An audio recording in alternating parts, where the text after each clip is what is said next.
에베소서 2장.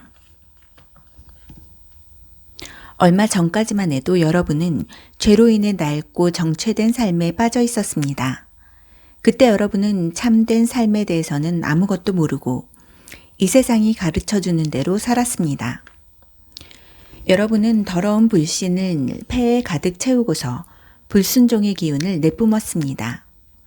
우리는 너나 없이 자기가 하고 싶은 것을 마음대로 하며 그렇게 살았습니다. 우리 모두가 같은 배를 타고 있었던 것입니다. 하나님께서 평정심을 잃고 우리 모두를 쓸어버리지 않으신 것은 정말로 놀라운 일입니다. 오히려 하나님은 한없는 자비와 믿을 수 없을 만큼 엄청난 사랑으로 우리를 품어주셨습니다. 하나님은 죄로 죽은 우리 생명을 떠맡으시고 그리스도 안에서 우리를 살리셨습니다.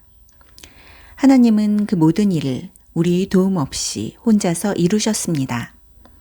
그런 다음 우리를 들어 올리셔서 가장 높은 하늘의 메시아 예수와 함께 앉게 하셨습니다.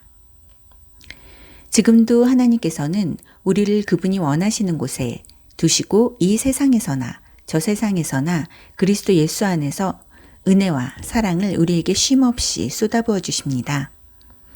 구원은 전적으로 하나님이 생각해내신 일이고 전적으로 그분이 하신 일입니다.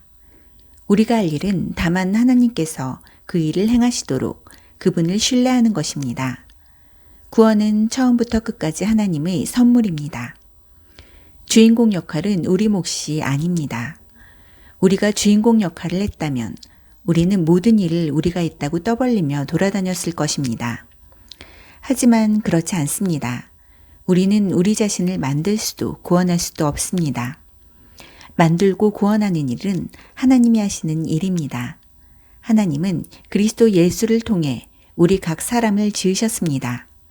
그렇게 하신 것은 그분께서 하시는 일, 곧 우리를 위해 마련해 놓으신 선한 일, 우리가 해야 할 그 일에 우리를 참여시키시려는 것입니다. 그러나 이 일 가운데 어떤 것도 당연한 것으로 여기지 마십시오. 불과 얼마 전까지만 해도 여러분은 하나님의 방법에 대해서는 아무것도 알지 못하는 이방인이었습니다. 그때 여러분은 하나님이 일하시는 방식이 무엇인지도 몰랐고 그리스도가 누구신지도 전혀 알지 못했습니다.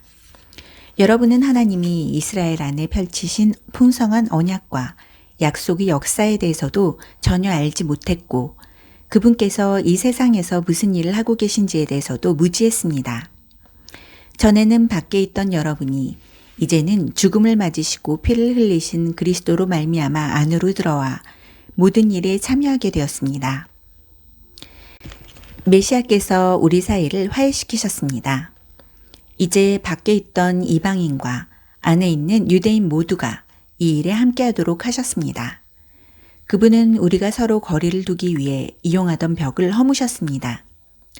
그분은 도움보다는 방해가 되었던 깨알 같은 글자와 각주로 꽉 찬 율법 조문을 폐지하셨습니다. 그런 다음에 전혀 새로운 출발을 하셨습니다. 그분은 오랜 세월 동안 중오와 의심에 사로잡혀 둘로 갈라져 있던 사람들을 그대로 두지 않으시고 새로운 인류를 지으셔서 누구나 새 출발을 하게 하셨습니다. 그리스도께서 십자가에서 죽으심으로 우리를 화해시키셨습니다. 십자가는 우리로 하여금 서로 껴안게 했습니다. 이로써 적대 행위는 끝났습니다. 그리스도께서 오셔서 밖에 있던 여러분에게 평화를 전하시고 안에 있는 우리에게도 평화를 전하셨습니다. 그분께서는 우리를 동등하게 대하셨고 우리로 하여금 동등한 사람이 되게 하셨습니다. 그분을 통해 우리 모두가 같은 성령을 받았고 동등한 자격으로 아버지께 나아가게 되었습니다. 너무도 분명하지 않습니까?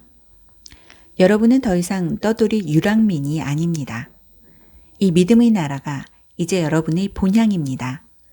여러분은 더 이상 나그네나 이방인이 아닙니다. 여러분은 이 믿음의 나라에 속한 사람입니다. 여러분은 여느 사람 못지않게 그리스도인이라는 이름에 딱 어울리는 사람입니다.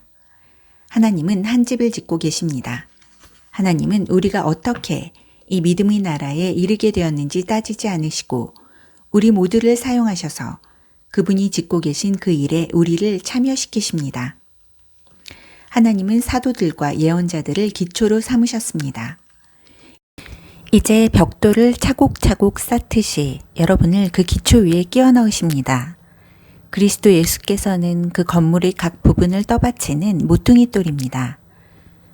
우리는 날마다 그 집의 모양이 잡혀가는 모습을 봅니다.